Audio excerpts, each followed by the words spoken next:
Alrighty, today I am reviewing The Rebels by Elizabeth Lang. This is part two of a trilogy that started with The Empire, and so far I'm enjoying it. This is a break from your traditional science fiction. Most of us think that there's only so many different things that could be classified as science fiction, and you're not allowed to wander outside of these boundaries. But Elizabeth Lang brings a nice organic feel to it. The environment still feels a lot half Firefly, half Battlestar Galactica, which is nice because you're throwing in the three main characters: Adrian, who's the hardcore, mentally programmed scientist; Callie, who's this empathetic, quasi-psychic alien; and Bryce, who's the comic relief by always wanting alcohol and being the weapon specialist.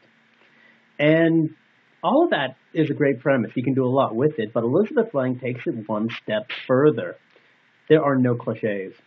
That is such a beautiful thing. Elizabeth Lang, if you're watching this, I embrace you. Thank you. Why do I make such a big deal about this? Well, because it's a big deal. We've all heard the phrase, you could have heard a pin drop. We all know that simply means it was quiet.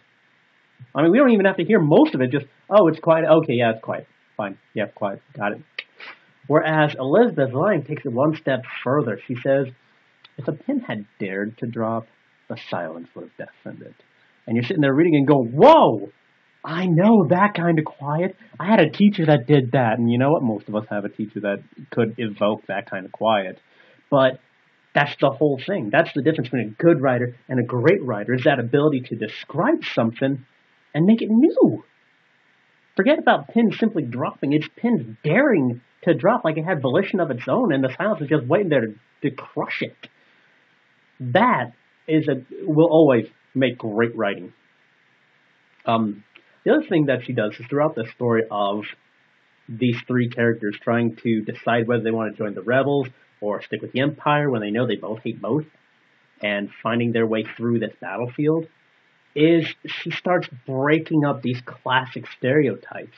If you've got a group of three protagonists, you're going to be able to classify them very simply. You've got the cold, hard, rational one, you've got the emotionally strong one, and then you've got the adventurous one who's willing to try everything. And that's pretty clear cut in the Rebels.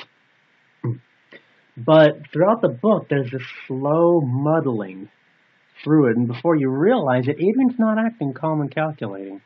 Callie's not quite emotional, but she's starting to get other aspects, and then Bryce is starting to think logically. Holy cow. We love that. We love character evolution, because as readers, we want to feel like we're changing too. And so, overall, it did fit some of the stereotypes you expect in science fiction, but that doesn't make it any less enjoyable of a read. Absolutely worth it. I give it 8 out of 10, mostly because it's fresh. There's a lot of great new descriptions she's bringing to the table, a lot of great new ideas that she's presenting forth. There really isn't, it's a very clean novel. I like it. Very well put together, very methodically planned out and put together.